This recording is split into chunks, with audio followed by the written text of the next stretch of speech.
Hey there, it's Steve, 535i guy. This obviously is my 535i, and it is back from the dead, back on the road. We did the full subframe drop, get rid of the rat's nest of serpentine belts shredded in the oil pan, new valve cover gasket, new oil pan gasket, new bolts on the oil pump, new pickup tube, everything spick and span, new front crank oil seal, new front crank oil seal protection plate, which is aftermarket, which means that this shredded oil belt will never happen again. So that's good news. One of the culprits of why the oil, we had that problem with the belt is we had these oil cooler lines burst, got oil everywhere, and then the belt slipped off the pulley. And the other culprit is obviously the oil filter housing gasket. There's two gaskets in here, and they start to leak. It's notorious for doing it. I think this is the second time I've replaced them on this car. We did it 50,000 miles ago. Now at 180,000, we did it again. I wanted to share a cool trick for those of you who do this messy procedure. As you know, you have to. I just dropped my flashlight here. I can grab it. You can see better under here. So as you know, you have to get rid of these or pull out these oil coolant lines, and when you do that, there's going to be oil that drips all over your belt, which is exactly the opposite of what you want in this car. And then when you pull the housing off, you've got more oil that comes out. You also have coolant going through here, so you have to drain the whole cooling system to make this happen. It just gets really messy and intensive. So to make it easy, this time around I discovered a cool trick. And I discovered this because I had to replace, in this whole thing that we did, this ordeal, we replaced the electric coolant pump, which is down by the turbos on this side.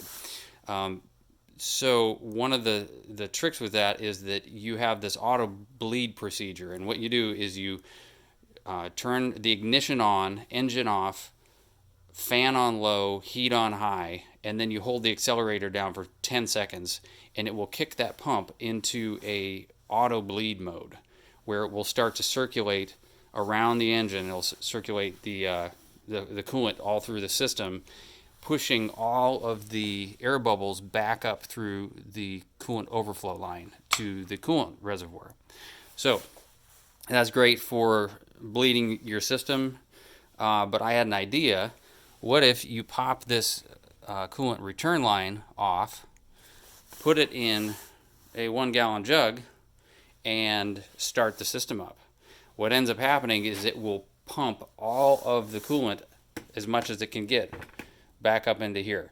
And I don't think it pulls all the coolant out of the engine, but it pulls enough down that you don't have any coolant left when you pull this off. So all these hoses will be dry by the time it finishes, about 3/4 of a gallon in here. So when you hear the pump start to suck air, go ahead and shut off the car, because you don't want to burn out your pump or anything like that. So, but that's how you get the coolant out really easily.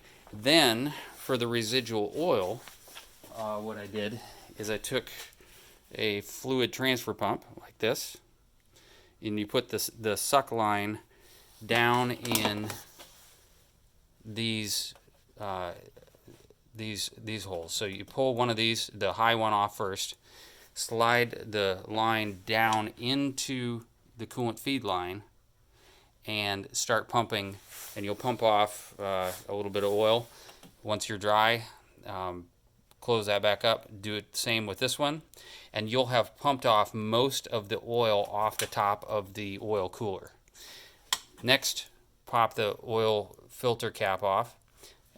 Careful, you'll get some oil drips and things like that, just from the filter, obviously. Suck out any residual oil in there, and then put this tube down the middle shaft of where the oil filter goes. You can pump as much as you can out of there. I think in total we got about 3/4 of a quart of oil off of there.